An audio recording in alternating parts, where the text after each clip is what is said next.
Welcome to That's Life. I'm your host, Marcia Boyles, and I'm delighted as always to introduce my co-host and co-producer, Kathleen Taylor, who is our Greenspring social work manager. Good morning. Good morning to you, Kathleen.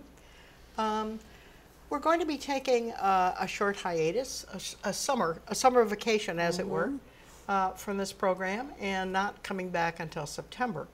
So we thought it was appropriate to have the two characters that we started this program with 13 episodes ago.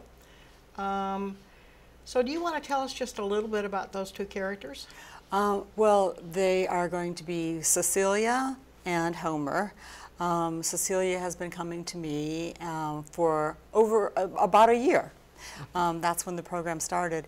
And Homer has been working with Aunt Hallie, and again for about a year. So I think, and that's not an uncommon thing that social workers have those long-term relationships with residents. So this is kind of indicative of how those relationships look over time.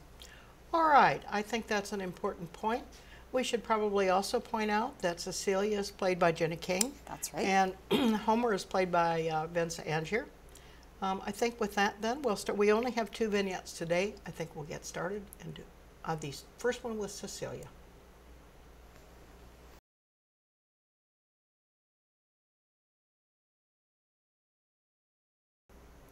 Cecilia, hi. Hi, how are you? It's so good to see you again. Well, it's been a while since I've been in, and I wanted to come and talk to you a little bit about something that's been going on in my life. Yeah, so what is going on? Well, you remember last time we spoke, I had talked to my daughter, who I had had an estranged relationship with for quite a while because of her drug problems and so forth, is out of rehab and had asked me to meet her and a friend in a restaurant. Right. And we did, Right. and she walks in holding hands with another woman. Well, I was quite surprised and didn't quite know how to take this, but now things have progressed. They've been living together for quite a while, 6 months, I guess, and seem to want to move forward. Move forward in what way? I think, well, they want to be married. Okay. And of course, I'm a little ambivalent because this is all new to me. Right. And moving kind of fast, huh? And moving, well, yeah, 6 months or so from now, won't be too fast, maybe. we don't know. It would be nice to have a little longer relationship. Yeah. But anyway, so I wanted to talk to you. She has brought up the subject of possible having this wedding in our chapel at Greenspring. Right. And I don't know how that would be at all, whether it's acceptable or whether it would be something, not even conceivable. So I wanted to talk to you to see what you thought and where we should go from here. Right, right.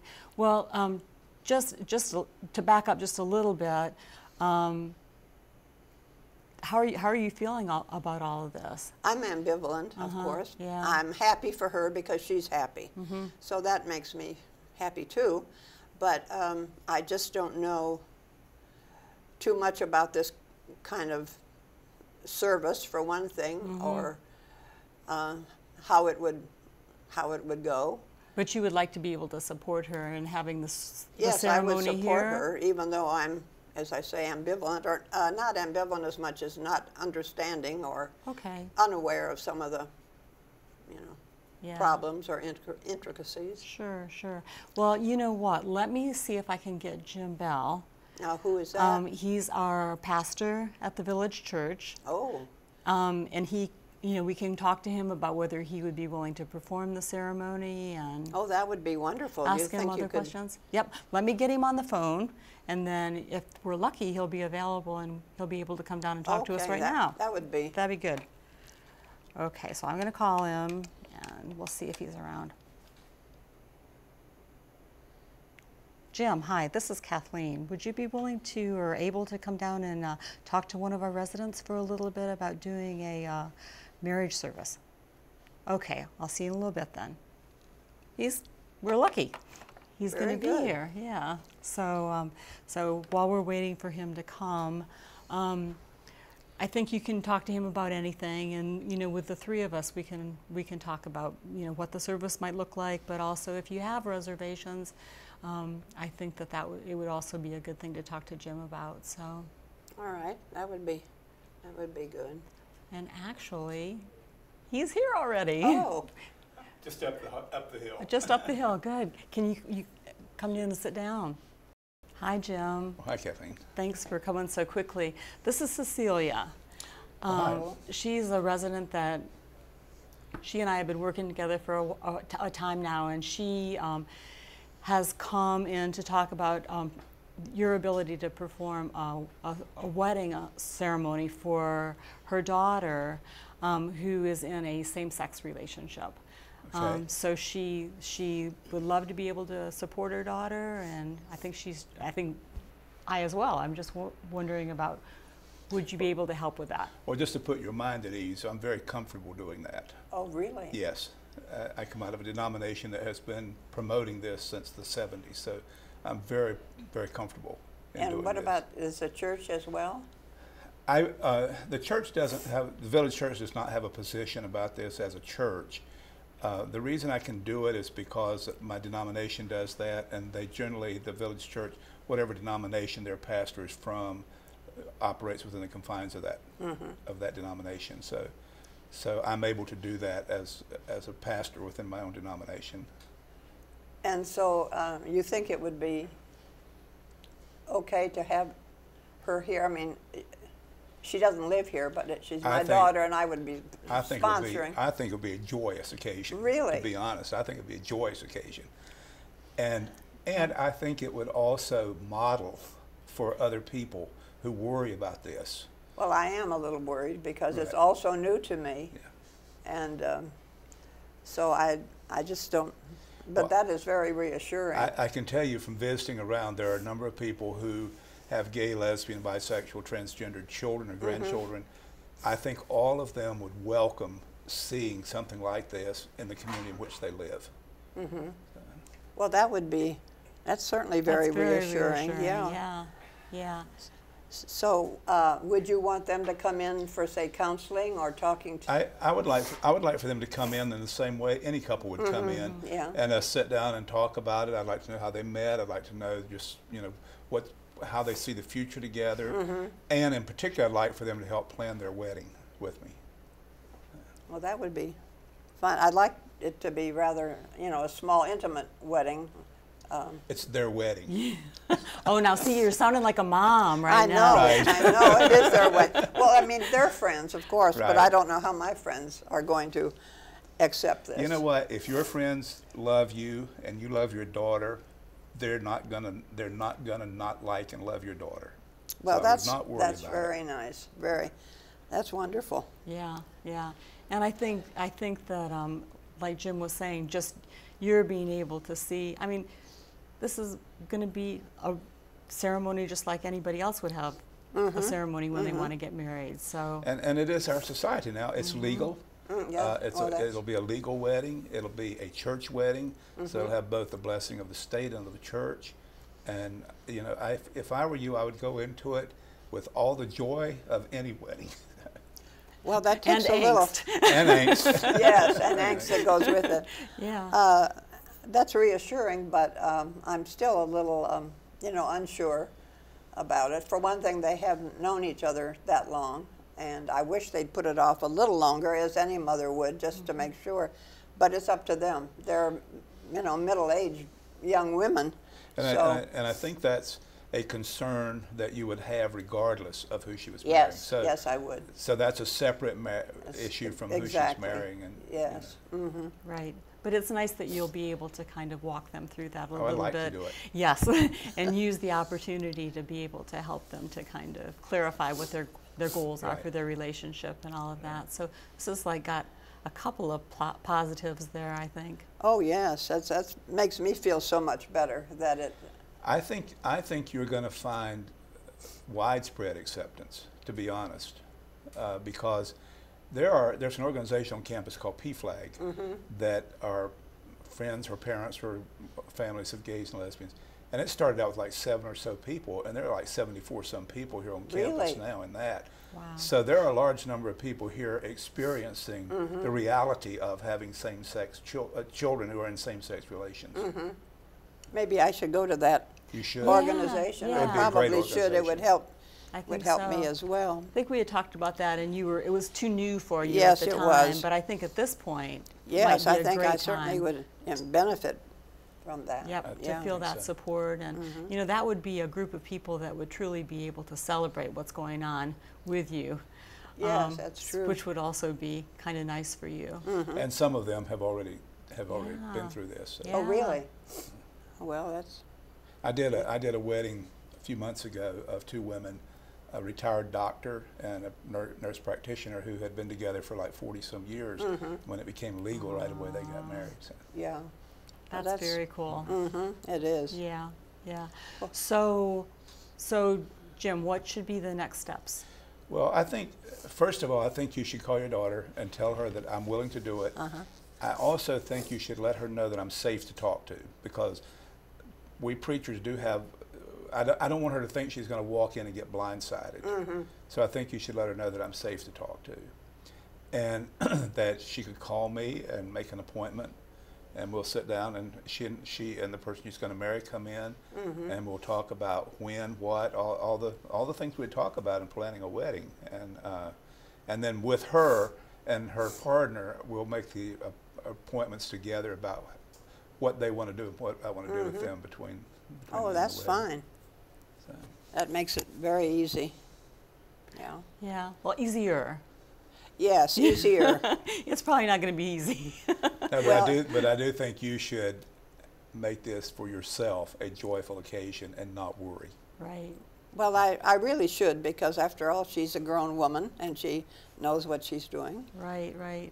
And you And know, I was going to say, I know you shared that your first daughter eloped. Yes. So Cecilia's never had an opportunity to really have Really have a a nice- church wedding. Yeah. So and Yes. the exciting thing is she's in love. Yes, yes, And- and that's wonderful. And when my 2 children, I decided years ago, whoever my children love, I love. And that's just the way it is. That's a wonderful way to look at it. And we should do that more often, I guess. I think so. Yeah. Yeah. So anyhow, it sounds like we've got a plan. And you'll be contacting your daughter, and she'll be contacting you. Yeah, And, I'll give you my number and cell phone, and Okay, she can that's call fine. me. and then the love story will continue Right. Yes. Right. at Oh. Green Spring. So good. Okay. Thanks so much for coming. Oh, you're welcome. Thanks for asking me. Yeah, yeah.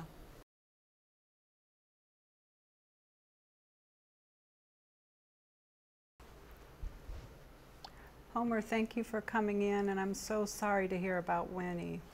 You heard this morning that when he Well, died. I got the report, yes. When he died yesterday, yes. How are you doing? Well, I'm okay. I'm all right. It's a little surreal. It's almost as if I am observing this from a side. It's almost as though I was watching a stage play or maybe a television show, and there's a character named Homer Winslow, and Homer's wife has just passed, and I'm just watching it play out on television. Well, you've been caring for your wife for such a long time, and how long has she been under hospice care? 5 days short of 3 full months. now, And then yeah. you were caring for her for a long time before she went under Yeah. hospice care. Depending on how you count, my younger daughter will tell you 10 years, 3.5 years, pretty intense. Yeah. For Is your family with you right now? Mary Beth is in the apartment, came up yesterday, she was here. Okay. My son is on his way. He'll be Okay, there. When I get back to the apartment, he'll be there. Okay. And my older daughter and son-in-law will be coming from central New York. They'll be here later today. So there's no right or particular emotional response that people have after the loss of a loved one. There's never a right time, but I'll just tell you about resources that are available to you, and I'm always available to you, so Sure. we can talk about this again at another time. You've But been here. Yes. So you have the hospice social worker, and she's going to follow up with you for about 13 months. That's going to get you through major holidays and milestones. And she also runs support groups, so that's available to you. And she'll call you, and she'll see whether you want to talk by phone or you want to have an apartment visit. She also runs support groups, and I'm not sure if that's ongoing or if that's just every few weeks for a few weeks at a time. And I can come back to see you. You can always come back to see me, and I'll be checking in with you because Sure. you know we've built quite a relationship over Yeah. this time in your Yeah. journey with caring for Winnie. There's a mental health provider, Pat Ferrari, at the medical center, and you may, you know, once this all settles down, you've got a lot of things to take care of right away. You may feel like you need additional support, and we can talk about that, and I can set you up with some appointments with Pat. Sure.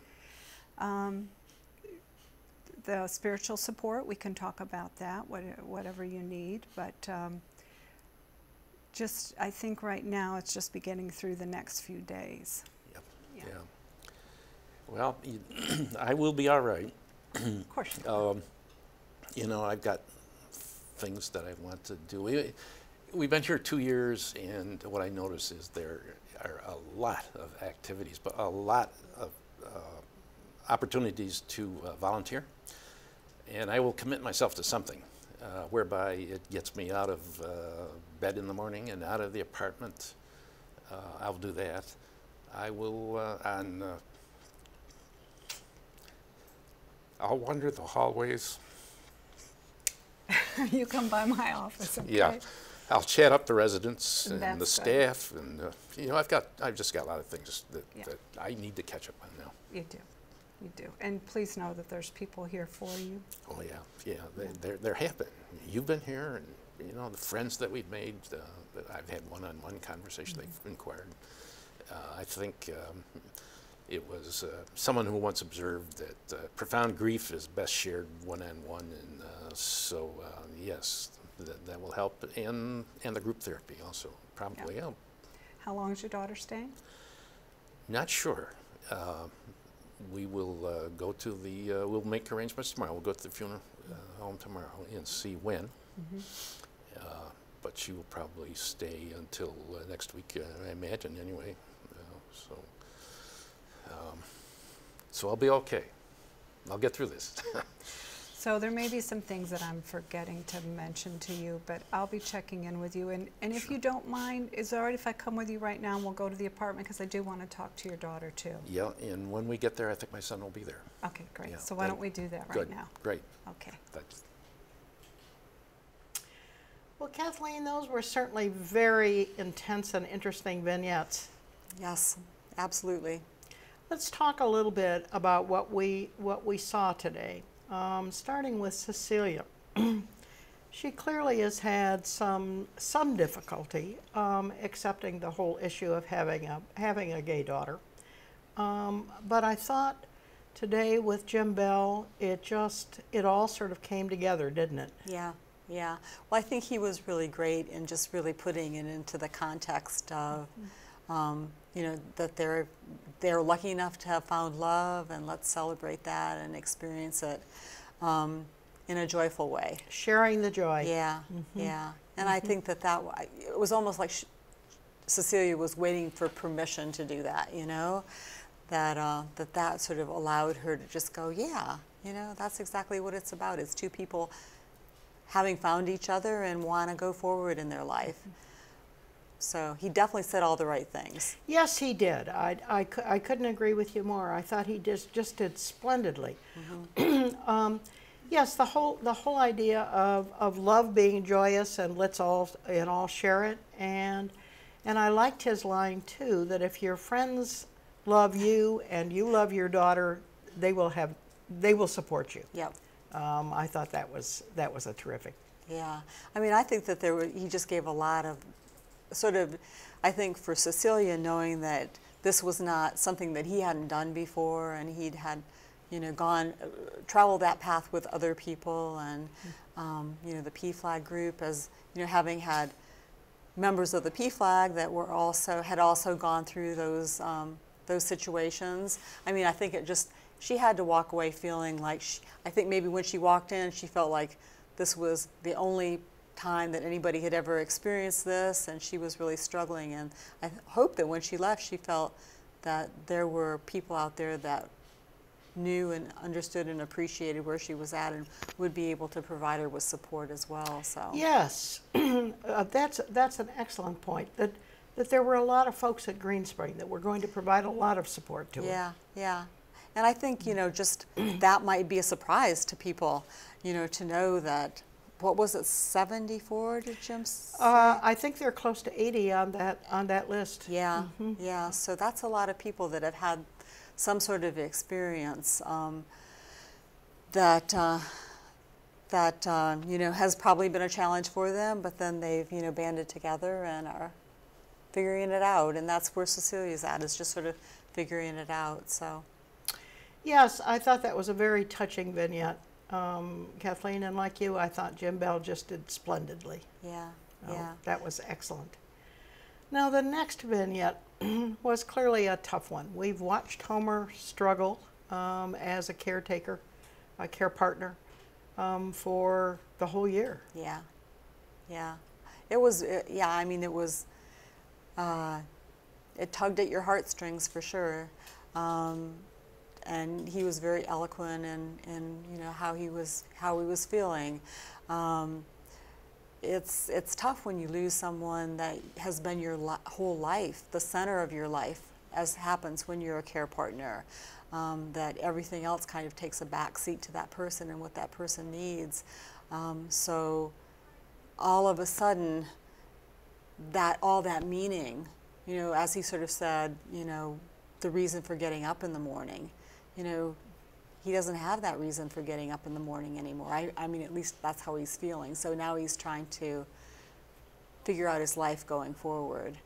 And I think that that's a really strong articulation of how people feel when they lose a spouse or a friend or anybody that they're close to, is that that's a part of their life that gave it meaning, that there's now an empty spot there. So now how do I fill it? How do I move forward? Yes, I thought it was interesting that he clearly had given this some thought. He had, yeah. And was already beginning to try to put some pieces together on in that regard. Yeah. Well, Homer is a thinker for sure. He's always been a thinker. So he probably, I mean, what we know a lot of times is when people are know that they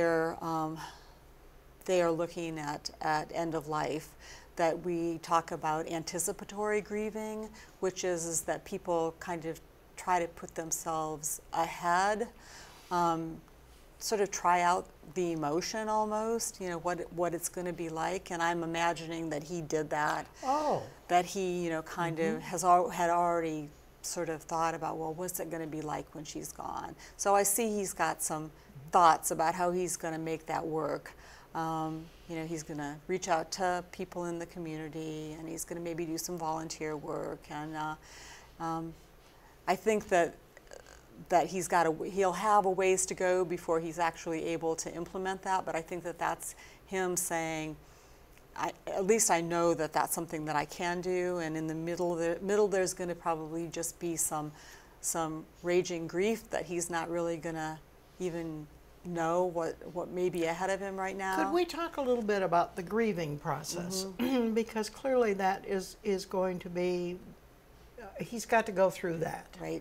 And what kind of timing do you normally see with a grieving process? Well, it's always different. I mean, everybody is Very so different.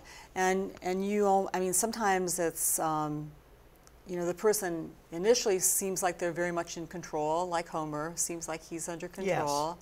And then, especially early on, there's a lot of support, there's a lot of family that gathers around, if hospice has been involved.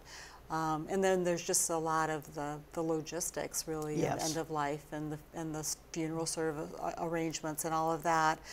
So the person can kind of be involved for several months easily in just thinking about that, focusing on what needs to be done next, putting one foot in front of the other. So it might not be for 3 or 4 months afterwards that they're really hit And then I think it comes pretty strong, and then I think, people try to make some adjustments, but it takes a long time, I think, before that noise in the bathroom doesn't make you think that it's your wife, just those, having that person with you for so long, that's your world. So the fact that that noise isn't your wife isn't the first thing that you think about, So I think it's just easily a year, and I think that there's pieces of the grief process that absolutely never go away. And over time, what we look for is that those memories turn from the pain of loss to the joy of the memory, and that's what keeps the person with you forever. Because though that person's gone, what your life experiences with that person, that never goes away, and you want to continue to celebrate and remember that. So we hope that the process will be that at some point those memories can be joyful memories, and that then the painful part of the loss kind of takes steps back in terms of how you're experiencing it. Well, and Anne was suggesting that there is some support here there's probably a lot of support here. There's a lot of support here. For the grieving process. Yeah. I mean, there's the formal support. I mean, we have bereavement, we have our social workers, but Homer quoted, I don't remember the exact quote, but, profound grief is best experienced one-on-one or something like that. What I know and what I see in our community is that residents are helping residents every day, and there's so much informal grief counseling being done between our residents that it's just an amazing, amazing thing. I know what's happening, I see it's happening, and I think that's because there are a lot of shared experiences here on campus, and definitely, and grief and loss is obviously one of those. So that is happening, and I think that was something that Homer kind of intuitively got, that he was going to be able to have these conversations with other people who had been in care partnerships and had lost a spouse. Yes, he did intuitively get that, didn't he? And I think most of us haven't thought about that aspect of it, but certainly at our age, we've all experienced loss of some sort. Exactly.